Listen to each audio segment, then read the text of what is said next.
Giza linatanda, sio la usiku, bali la dosari zilizojificha kwa miaka mingi. Macho yanacheka, nyuso zinasema amani, lakini moyoni kuna siri nzito haina kipimo. Kumbukumbu za kale zimebeba mzigo. Joanita! Joanita! Leo kumekucha tena. Nani? Wewe. Jamani.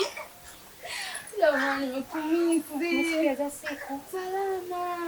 Umenenepa. Hamna maisha ya kawaida. Wewe mbona upatikani? Kwani nakupigia simu upatikani, unatumika tu kama customer care. Achana na shughuli. Karibu mkae. Karibu. Karibu bwana shughuli. Niambie lakini.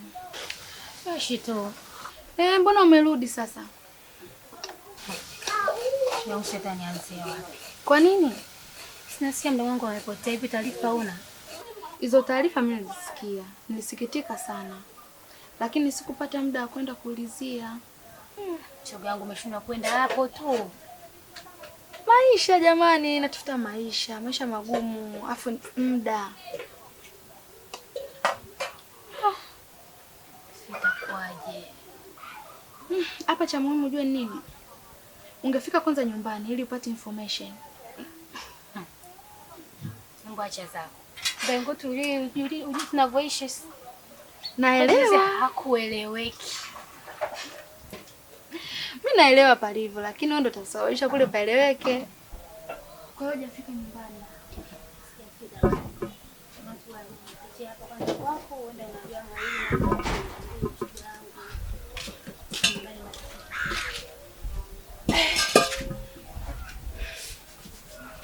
Haya, habari zenu?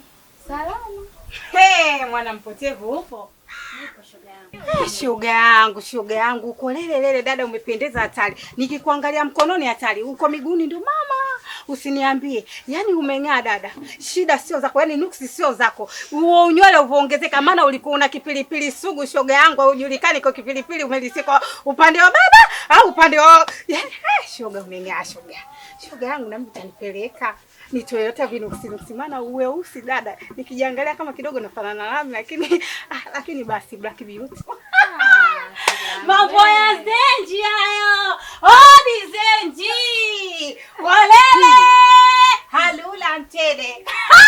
Sitaki mimi. Shoga yangu na mimi utanipeleka nikang'aa. Dada maana uweusi tena hatari. Nataka nina mimi kidogo niwe simaliwa.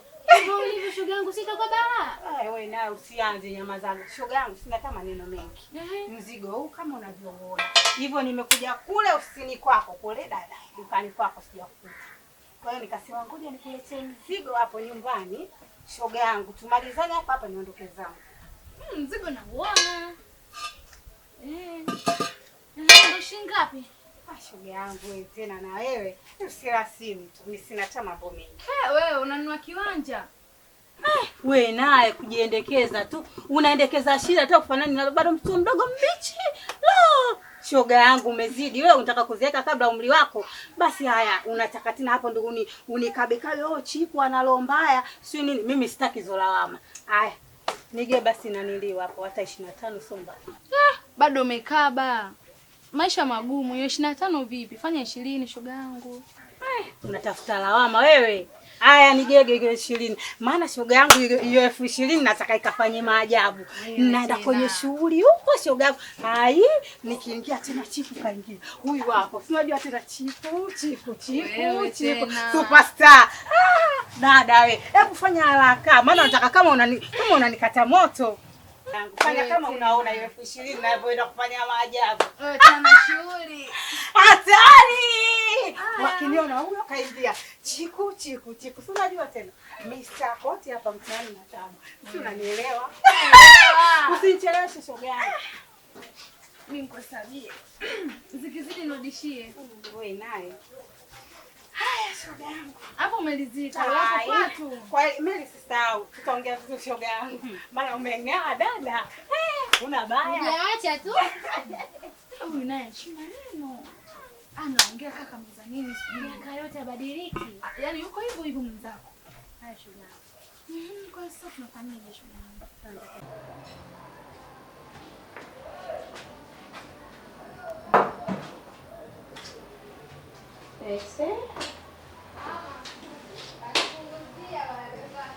Baada ya siku 7 ndio urudi ili kuangalia maendeleo ya kidonda. Pole sana. Basi. Taratibu. Tumemaliza. Basi. Nimalizia kidogo.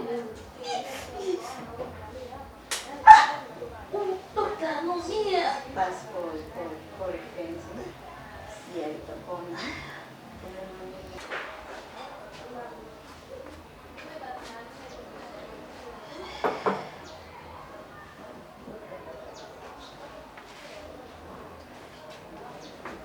Pole sana. Basi mama, pole sana. Pole, taratibu. Nishamaliza. Nipa taratibu. Kichwa. Nitakupa dawa za maumivu. Utakuwa unakunywa asubuhi na jioni, sawa? Alafu baada ya siku 7 usisahau kurudi hospitali ili tuje tutoe nyuzi. Sawa? Kwa hiyo kuoga labda ni mkogaji. Yaani jitahidi sana usikitie maji. Kwa sababu vidonda kupitia maji kinaoza. Kwa hiyo hata kama uko unaoga unaweza kuoga kwa huku chini, huku juu ukaacha baada ya siku 7 ukija nikitoa nyuzi utaanza kuoga kuangalia maendeleo ya kidonda, sawa? Lakini ikifika siku 7 au kabla ya siku 7 kama damu zinatoka inaweza kabla siku 7 sawa? Taratibu.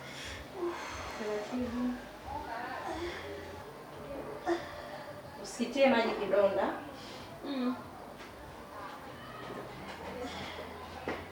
Unaweza kunyanyuka taratibu. Taratibu. Maumivu ya kichwa unasikiaje? Wewe Aziza, bili ishatoka huko. Unatakiwa ulipe gharama za matibabu. Hapo hela unayo?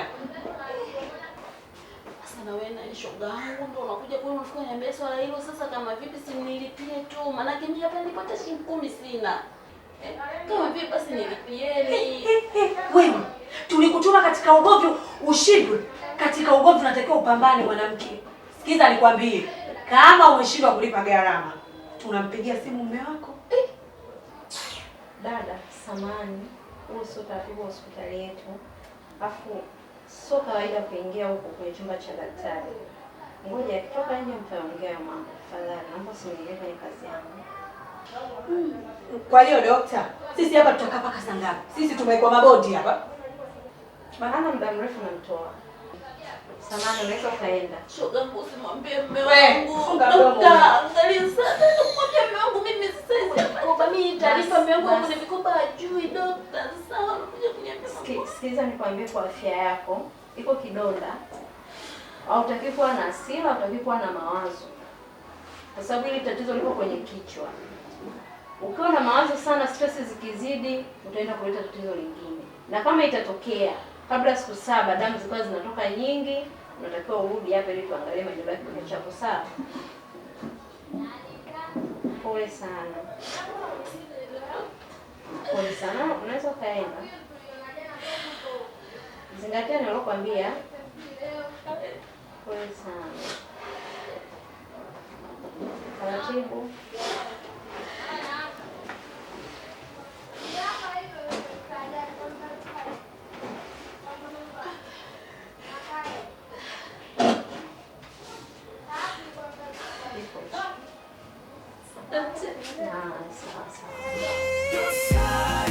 Ni urithi wa maumivu. Penye upendo pameota michungu. Usaliti umevaa suti ya ndugu. Utajiri umefichwa, mimi nabaki mtupu. Baba, tumekuita, tuna maongezi na wewe mazito. Ndio maana sijataka kuita kule mbele, watu watasikia. Sitaki pia mama asikie. Leo nimekuja kwa heshima. Ndio maana unaona kabisa nimefunika kichwa. Usije ukasema oh sipendeki umekuja na kiduku, una heshima. Leo nimekuja kwa heshima. Kilichonileta hapa leo baba, nimesikia ile nyumba sio yako. Kwa hiyo naomba unipe maelezo ya kutosha. Ile nyumba, mlisi wa ile nyumba ni nani?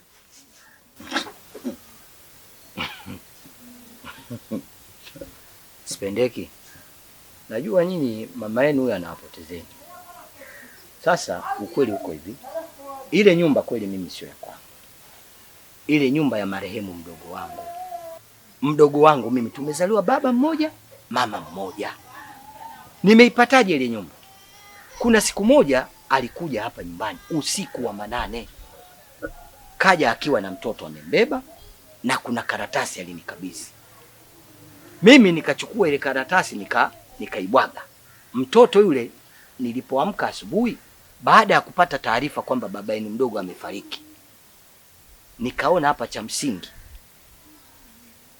Hii siri nawaambieni. Tena mkae muitunze kwenye kifua. Sio kesho mnaenda kubwabwaja kwa watu. Mimi nikamchukua yule mtoto nikaenda kumtupa sehemu isiyojulikana. Lakini baada ya siku 2-3 nikasikia kuna bwana mmoja mlemavu ndo aliomwokota. Lakini sielewi mpaka sasa hivi yuko wapi na anaishi maisha gani mimi sijui na sikutaka kuelewa hilo swala. Sasa kama bwana mdogo amekwisha kufa na yule mtoto hajulikani alipo, ile nyumba imebaki kuwa chini yangu. Na mimi nitakapokuja kuondoka kwenye hii dunia wanangu, ile nyumba itabaki kuwa ni urithi wenu nyinyi wawili. Kwani mimi hapa nilipo sina mtoto mwingine yoyote zaidi ya kwako Sipendeki mwanangu mkubwa na huyu Siwema. Tena angalieni. Wewe Sipendeki nimekupa jina la marehemu mama.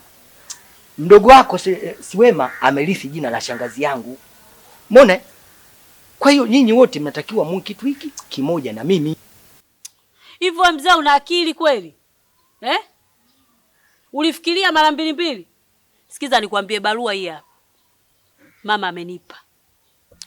Kinachonikera na kinachonisikitisha, kwa nini ukusoma hii barua? Hii barua ina maelezo kinaga ubaga. Yule mtoto uliyemtupa yule, kwenye nguo zake palikuwa na madini. Hicho ndo kilichonifanya nikuite leo. Kwa nini ukusoma barua? Na kwa nini umemtupa mtoto na yale madini? Kwa nini umeutupa utajiri? Hicho tu we baba. Sipendeki. Nimekwambia hivyo. Niseme mara ngapi paka mweze kunielewa wanangu? Tukio lenyewe lile limekuwa ni la ghafla. Usiku. Na mimi akili yangu yote na mawazo yangu yote yalilenga kwenye ile nyumba kule. Sikuwa na mawazo ya kusema kwamba nifungue hiyo karatasi niisome, nijue kama kimeandikwa kitu gani. Sasa hata hivyo wanangu, tumekosa hayo madini, lakini tumepata nyumba. Kuna tatizo hapo? Nyumba inatusaidia nini sisi? Fikiria kabla ya kutenda we mzee. Mbona unajichelewesha? Yaani sasa hivi sisi tungekuwa mabilionea baba. Yaani umefikiria mara 2 kweli wewe baba wewe? Umefikiria mara 2? Unatuweka katika hali ya umaskini. Nyumba nini sasa? Kila siku tunaishi maisha magumu na mgogoro na mke wako usiokwisha. Yaani wewe unachokileta hapo akili ya kununua gari alafu unaenda kulala kwenye kibanda cha pombe. Hiyo ndo akili yako.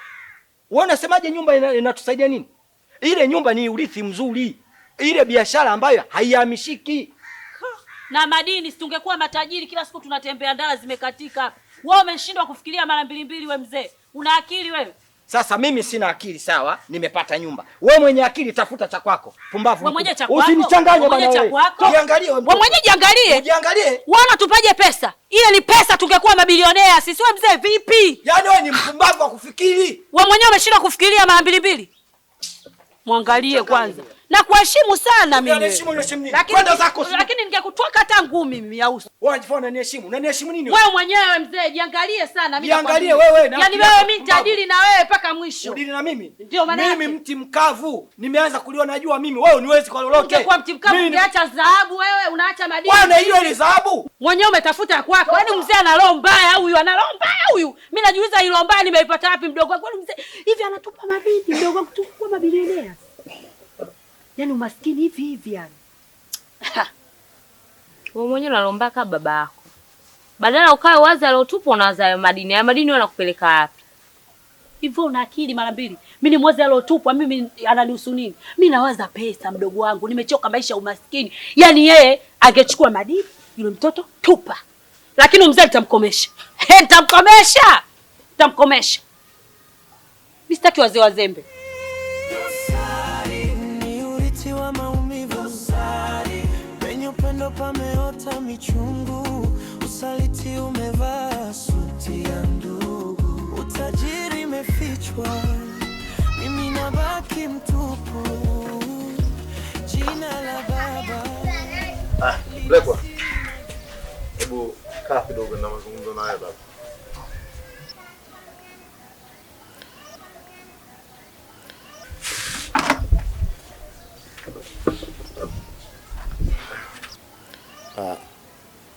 Nilikuacha kwanza kidogo utoke huko ofisini kwa sababu huko nako kuna umuhimu wake vile vile. Kuna umuhimu mzuri sana. Kwa hiyo kila mtu anatakiwa afike huko. Mwanangu Mlekwa. Hivi mimi sije niongee mara ngapi?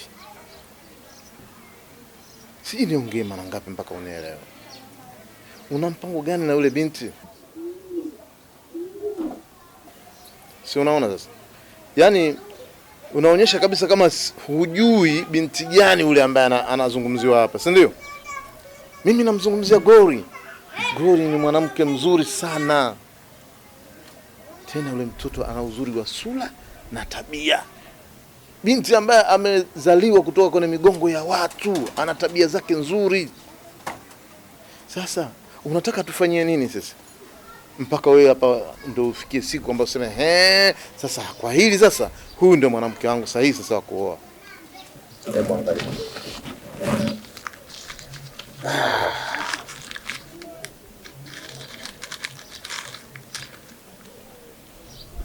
Angalia vizuri. Hizi ni pesa. Hizi ni pesa. Binti wa watu ametoka huko. Asubuhi kaja ile haraka tutii.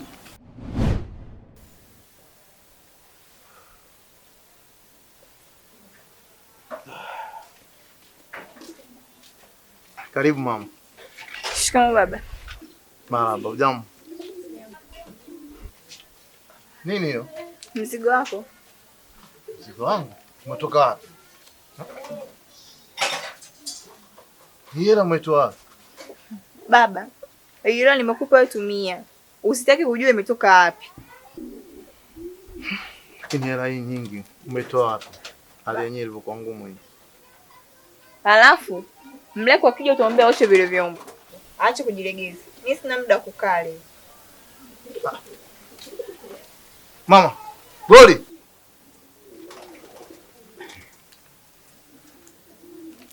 Ama kweli mtu ukikaribia kufa lazima atokee mzishi tu. Nimelala maskini amka tajiri.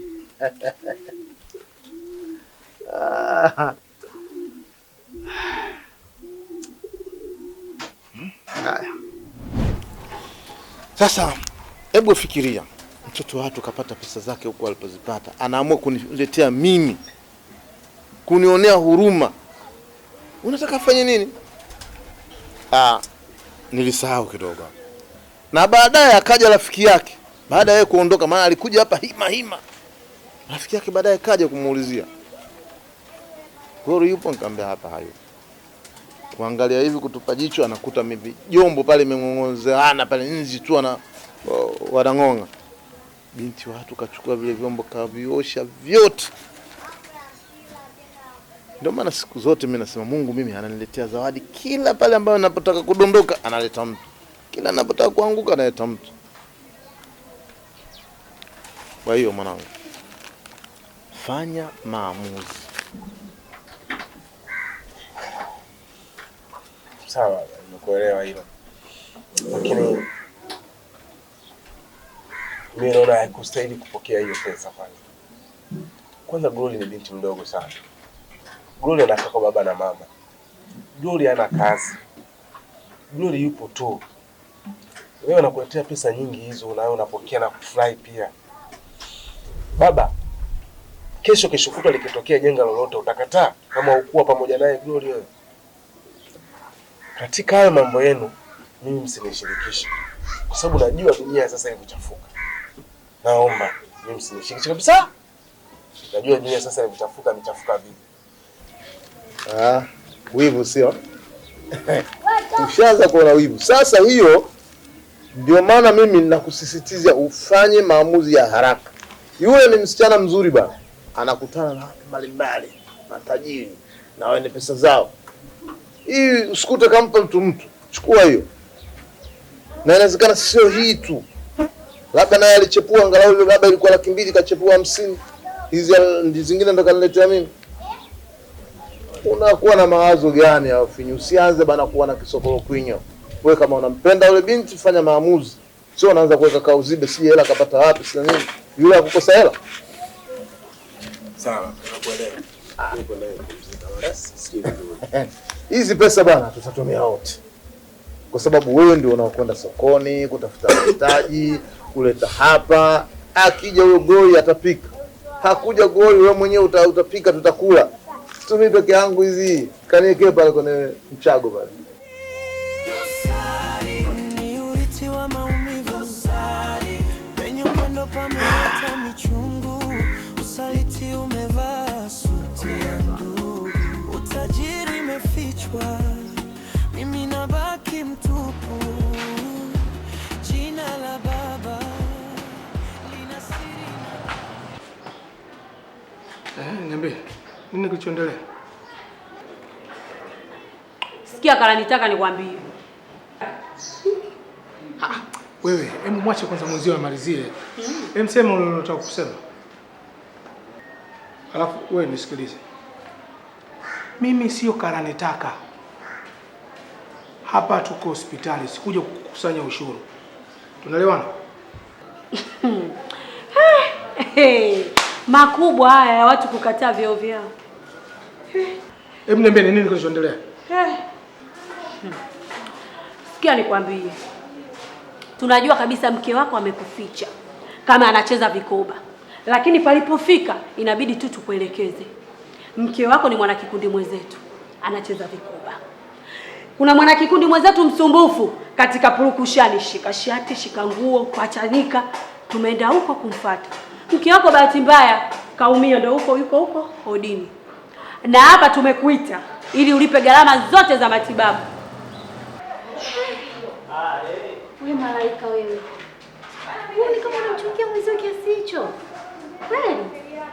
Kwa hiyo wewe ndio mama huruma sana Ina maana mimi nisipomwambia huyu ukweli, utalipa wewe gharama hizo za matibabu Nakuuliza utalipa wewe? Unajifanya una huruma. Alafu sikia alikwambia, kama una huruma sana, kaungane na malaika kule mbinguni. Mimi malaika wa duniani nina roho ngumu, kwa hiyo niache mwenyewe. Unaona? Nini? Unaona? Nini? Wewe ndio unasababisha haya. Wewe, sikiza nikwambie, huyu anazuga. Hapa kinachotakiwa alipe gharama za matibabu. Ushampandisha pressure mzee wako. Atalipaje gharama za matibabu wewe? Pressure? Pressure gani bwana, huyu anazuga? Kama ana pressure hii, hapa ni hospitali. Mwachezimie, kushoto mkewe, kulia yeye. Hospitali si ipo hii. Umekuwa specialist? Umekuwa specialist au mama huruma? Wewe.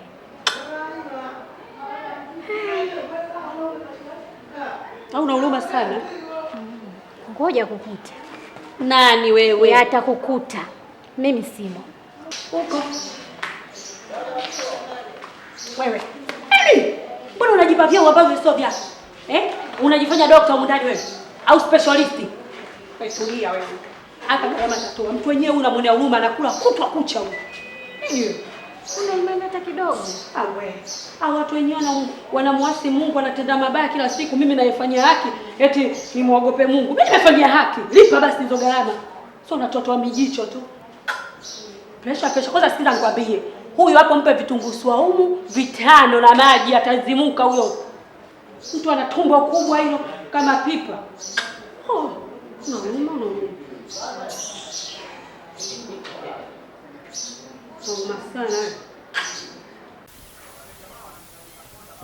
Hamna shida bi mkubwa, mimi nimekuelewa. Hilo limeisha hilo. Ni jambo dogo sana. Limeisha hilo. Poa poa.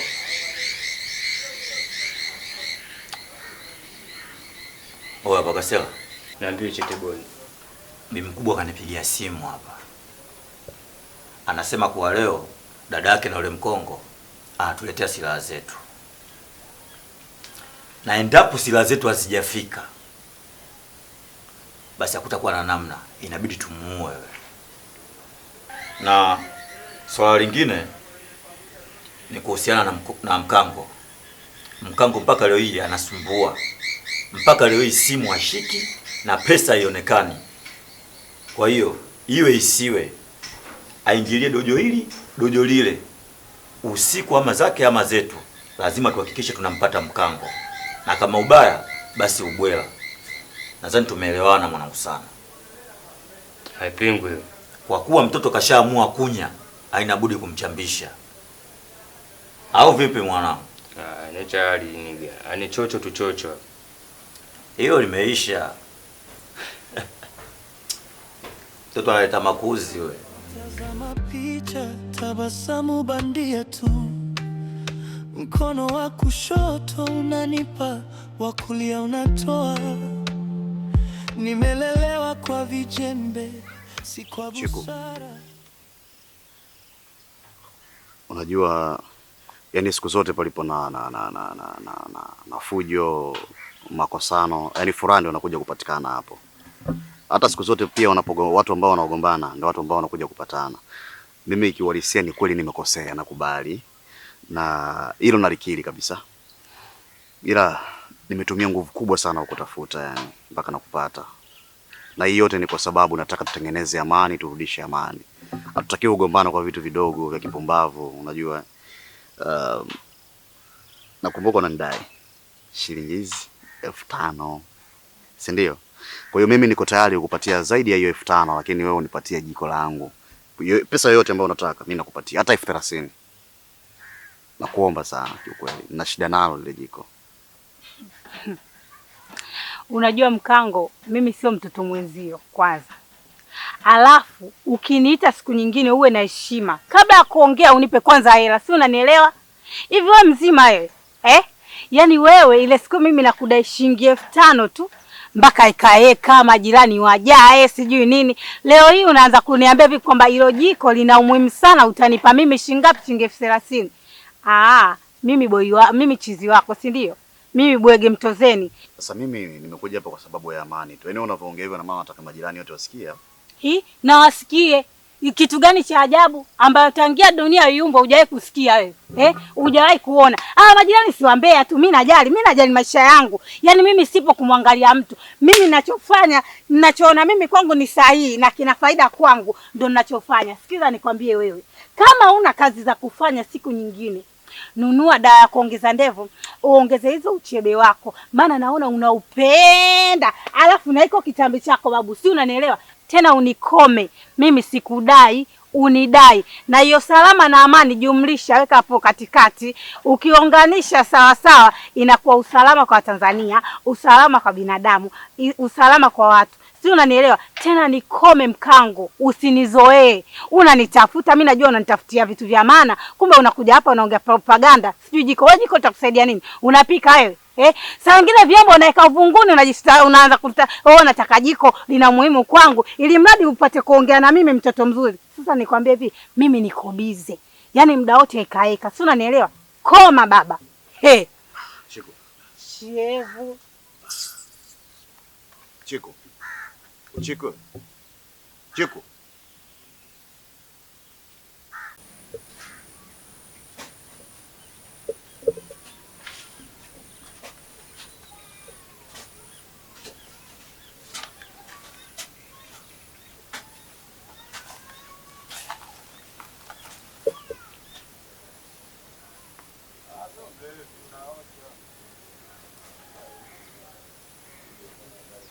Wa blaza mkango.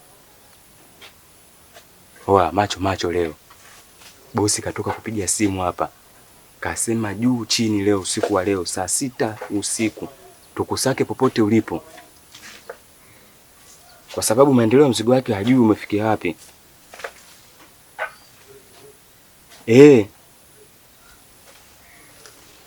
Ndio bosi katoa oda hiyo leo usiku. Kasema yani tukutafute popote ulipo. Kwa hiyo yani cha muhimu sasa hapo blaza Mkango, fanya juu chini, wewe tafuta chimbo la kujificha leo, kwa sababu yani mwisho wa siku kinachokuja kukufuata ni kifo. Ni kifo ndio.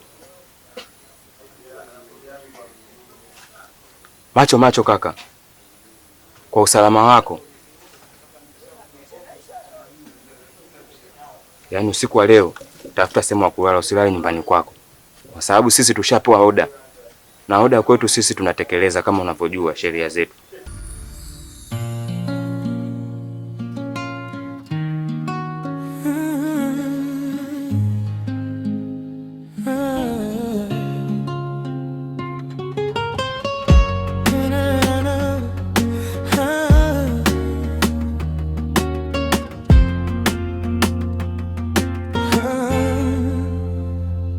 Giza linatanda, sio la usiku, bali la dosari zilizojificha kwa miaka mingi.